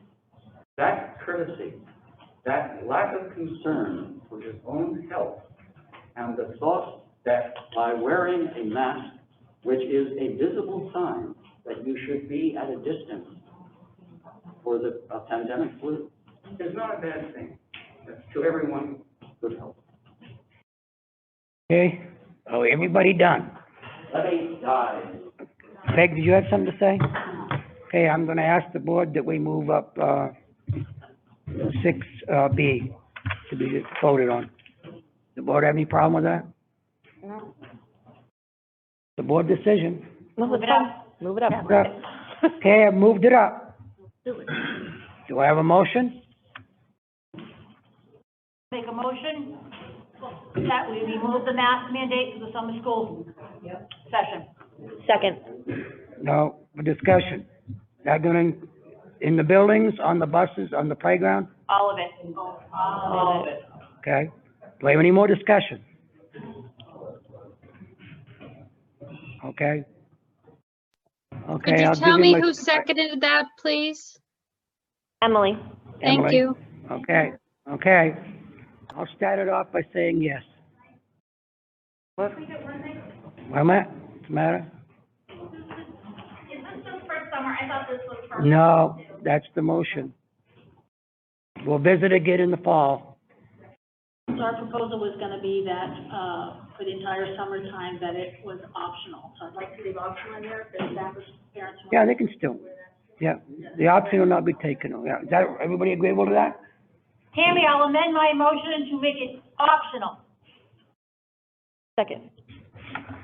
Okay, I'll still say yes. Peg? Yes. Yes. Yes. Yes. Are you all coming back in the fall? You gonna promise? We will all be here in the fall. We'll see what happens with, I'm gonna watch Delta for you. We'll see what happens in the fall. Okay, I make a motion, we take a 10-minute recess. Sure. Second. Yeah, aye. Aye. Aye. Hey, Okay. yeah, I'm cold.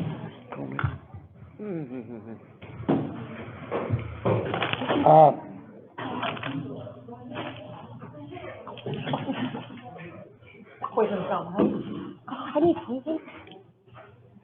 I've been asked, I guess there was more comments, but on another issue, the board have any problem with allowing the other group of people to comment about their comments instead of making them wait until the end? Nope. We all agreement? Yep. Who wants to go first? I asked, like I said before, keep the personalities and certain things out of it, and don't name people or positions, please. So we are here basically to, talk about, well, the letter that we said, you had advertised for a position for a dual certified candidate, and, candidate that you were part of an interview, or I was part of an interview, that is not dual certified.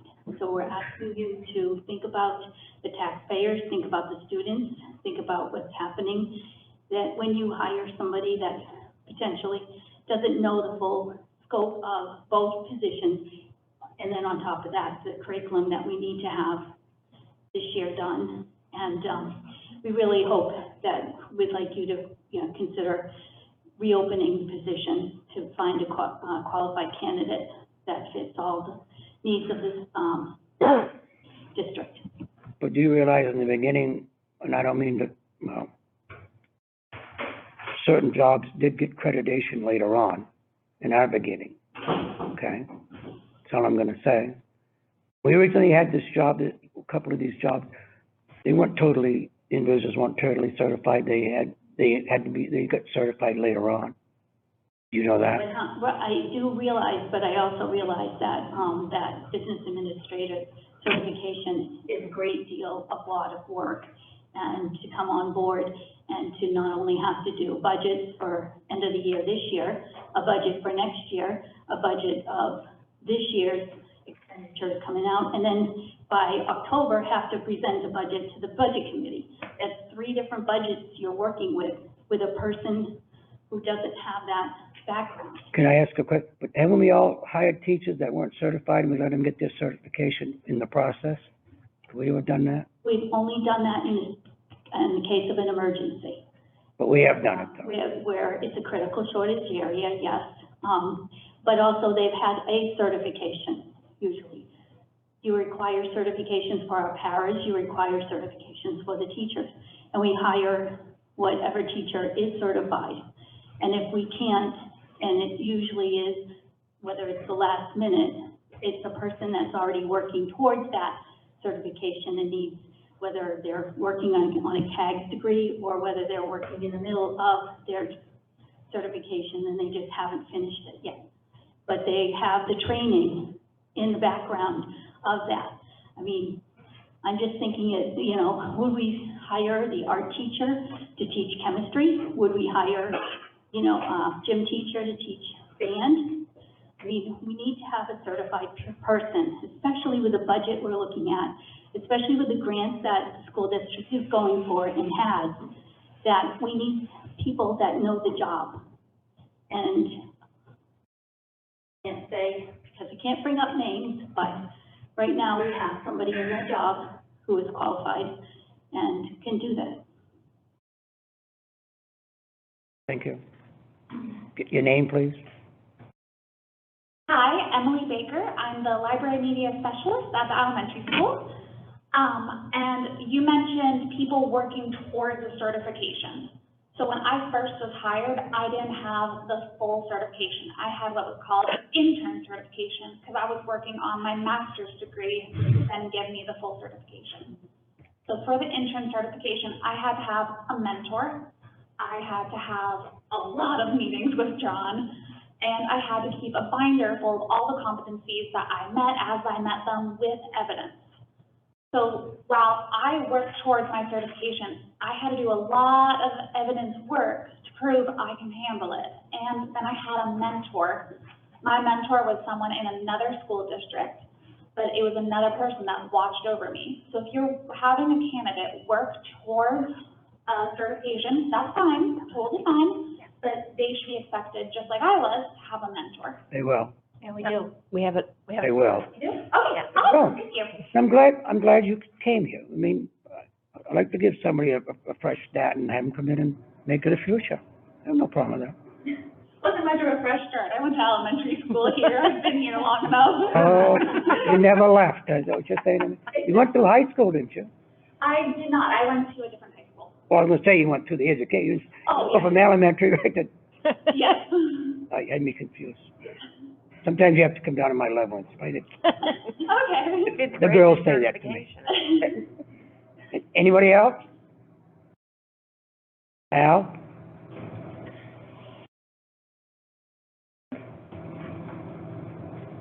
Are we paying this mentor the money that we're saving by cutting the positions? Are we paying the mentor to, so is it a budget saving or?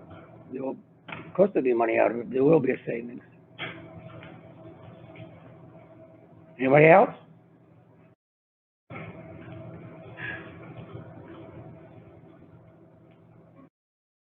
Burton, I'm the reading specialist at the elementary school, sorry.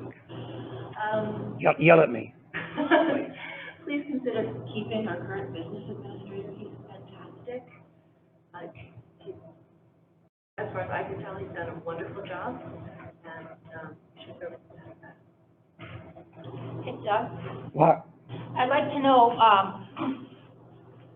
since everybody is arguing to keep a business administrator, if they're aware that he wanted to leave and has been interviewing the last 2 seasons.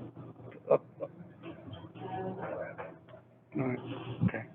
Please be careful what you say, though.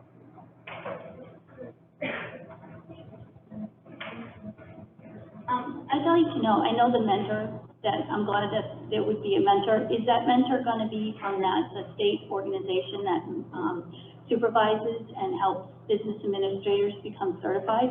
Because I know there's a lot of qualifications, and I know in the past we've had, that organization look at the candidate and help the candidate. This person is qualified to do this job. That's what he does. He helps, The mentor. the mentor does. Okay. He is qualified. That's what he does for a business. He's helping another school right now. Can you come up to the speaker, please? Say your name. My name is Andrea Corso, and I'm Secretary of the Elementary. I was just wondering why we're not looking at a part-time superintendent and leaving the business administrator's full-time job, because when we broke up with Wakefield, that's what we had originally looked into. We were gonna say that Milton's a small district and we can have a part-time superintendent. So why did we never even investigate on that kind of position? This was just posted very shortly ago. I feel as though we didn't really have a lot of time looking into what we need. It's kind of a hurry up and we need someone now kind of thing for an important position. But why have we not thought about part-time superintendent? I believe we have Michael Turisi and the rest of them, everybody, whatever superintendent we've had to deal with 2 districts. Now we only have 1 district to deal with. Why are we not thinking about a part-time superintendent, full-time administrator, business administrator? Yeah. Well, that could look at both ways.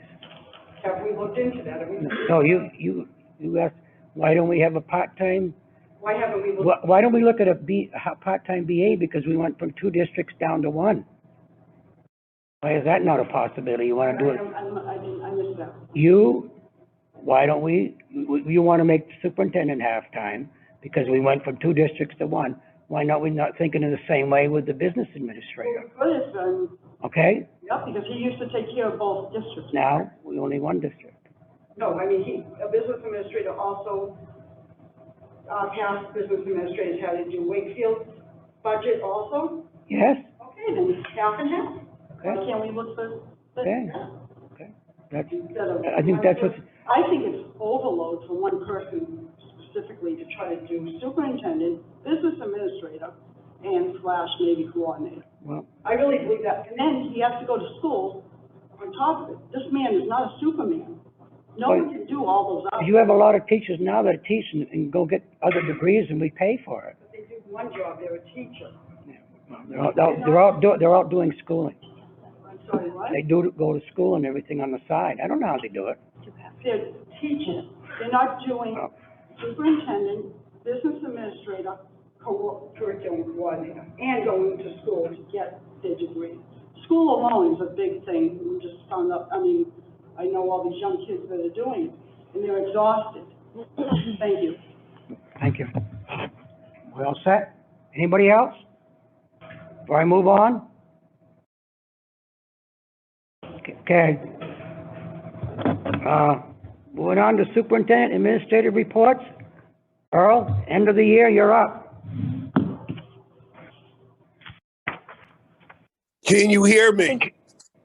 Certainly. Pardon me? Yes. Okay, I'm just making sure. In our report, we're going to follow up on the fund balance that we have. We have 444,000, and that is after the warrants are paid, which are about 125,000. Nate can bear that out. We went through today, and the administrative team met at 9:30, and we secured the amount as I stated that we had. In the earlier, when we met at 5 o'clock, Doug Shute and Peg Hurd went through, and they'll speak about the areas in terms of buildings and grounds that we could embed in terms of cost. And Peg Hurd can speak to this. When asked, she said that the budget committee, Doug Shute had asked her, from a political sense, how would the budget committee feel about the fact that we're using fund balance at the end of the year for necessary things we need. As we unfold, I'll have the administration speak about Doug Shute and Peg Hurd can review the facilities areas that they discussed earlier when we met at 5. That's one thing. Peg can speak to the dynamics of the use of these funds from the perspective of the town. And the third thing is the buildings. John and Jan will speak to the specific areas that we would need as far as materials for students to assist them to learn. So that would be, so why don't we start? Doug Shute and Peg Hurd can speak to the facilities, the areas that they approved at 5, so the whole board could hear it. Okay, so I'll turn it over to you and Peg, and then we'll go with Jan and John. I'll turn it over to Peg because she's chairman. Peg? That Yes, sounds good. Okay, the items that we did approve for the facilities and grounds, replacing classroom tables and chairs, 36 tables and 172 chairs. Air handler for the modular, which is going to be housing the partners program and keeping the little Rams. The music department is moving back into the building. One of the reasons for moving the partners program out there is that both classrooms have their own individual bathrooms, so it makes it a lot more convenient to have the students from the partners program there. Cork boards for the MES hallway, repairs, replacing shades at both of the schools. These were not done last year, but it's kind of a maintenance thing, so be done this year. An outside freezer at MES, siding for the SAU or Damon House, and then 10 additional ACs with the outlets for MES. As far as when Doug asked me about the budget committee, these are things that need to be done. If we have money that we have not spent primarily because of grants for COVID, so an awful lot of stuff that's happened this year, we've taken out of the grant money rather than out of our operating budget. If these don't get done now, they're going to have to get done. And our budget that starts July 1st, be better to have these done and not come out of is next year's budget. I hate it. We're still in this year. So the 2022 budget. And the budget committee is really okay with it. I mean, some things that we were talking about last night with the town and what they're doing.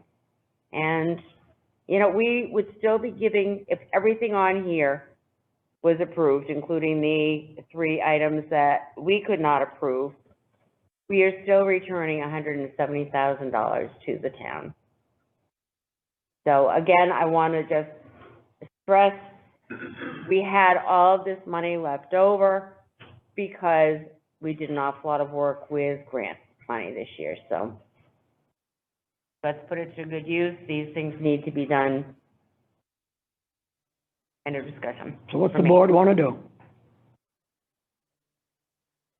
These are all repairs that if we don't do them now, we're gonna have to pay for them Correct. eventually, and it's gonna be more of an impact on the town. So rather than making any additional impact, it needs to be done now while we can. Can get more done because of all the grants we've been able to receive. Right. That's correct. To me, it makes more sense to get everything done as soon as we can. So are you making a motion to spend $273,542? 273,000. 542, Melissa? Sure. Do I have a second? Second. Did you get the pennies right? There was no pennies. No pennies. Do I have any discussion? Who seconded it? Peg? Thank you. Peg? Aye. Aye. Aye. Aye. Aye. Done. Thank you very much. Okay, do you have anything else, Earl, before we move on? No, thank you very much for the support. Okay, now I have another question. It's not on the agenda. On 5, school business. What do we do about this new, how do you pronounce it? Juneteenth? 10th? Oh, Juneteenth. Whatever you call it, holiday we just got. Then we're gonna have to give another holiday. We're gonna have to probably adjust some contracts. So what's the story on that? It is a federal holiday. Whoop, January. Come on, go to January 19th, and next year it falls on a Wednesday. Are you mean to say January or June? No. I don't know. June. I knew it was a J month, okay? Is it? Okay. So January was a Wednesday. So does that mean that takes over that April day that's like a floater or something? What happens? It's celebrated on the Monday. I guess I hadn't heard anything. Oh, federal this year because it fell on a Saturday. Yeah, Patrick Day, had they Friday off. celebrated, but just the federal government on Friday because it was kind of, so today it's a holiday, tomorrow is the holiday. So it was. If it falls on Sunday, it's probably observed on Monday. Right. So we're gonna have to get more information on that. I don't know what to Is do that with. schedule, what? We don't, in typical years, we don't observe, President's Day, which is a federal holiday in February, because usually it's the week before our vacation, so we go to school on President's Day. And then this year happens to be the same week, but it doesn't often fall on the same week of our February vacation. So again, it would be probably one of those holidays that at this point, it's June 19th. I mean, we may be in school. We might not even be I in know. school. That's what I was thinking. Thought, roll the dice. Did we have a snow day that took us past it? Yeah. Yeah, true, good Somebody's point. gotta answer this question for me. No, right. I better not go to the state, because they'll put on me and suggest. John? I think we have to look, you're right, on a 185-day, but people, you're talking about people on a 260-day contract. Is it that would be a holiday for them? Right, Yeah, yeah, right. What we need to find out. yeah. 'Cause I don't have the answer. So I mean, it doesn't affect our school calendar, so I think we. No, you're right. Okay, yeah, all right. Okay, guess that's it on that one. I just wanted to bring it to the board's attention. Now, the to-do list, all that is a FYI. Thank you. That's it. Through that.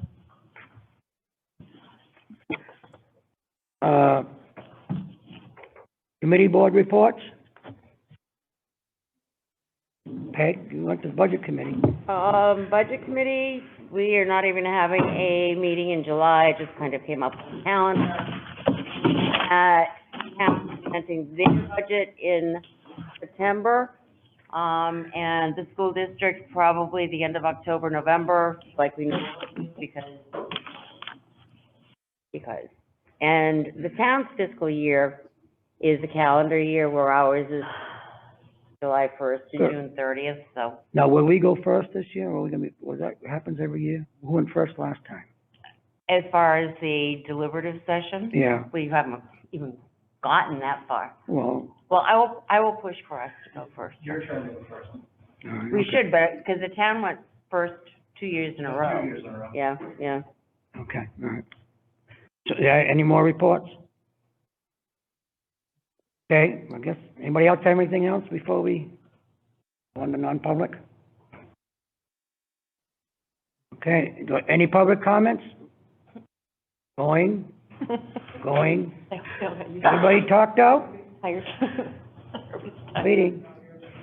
Gone. Gone. Okay, what I am asking that Thank you. we can, possibly move up, so we can have a discussion with the superintendent and the new business, possibly the new business administrator, for et cetera. Did the board have any problem with that? Nope. Okay, I need a motion to go into non-public. I'll make a motion to go into non-public. Emily? Second, Peg. Peg? That'll be under RSA 91A, 3, 2, A, B, C, D, E, I, J, and L. Peg? Aye. Aye. Aye. Aye. Okay.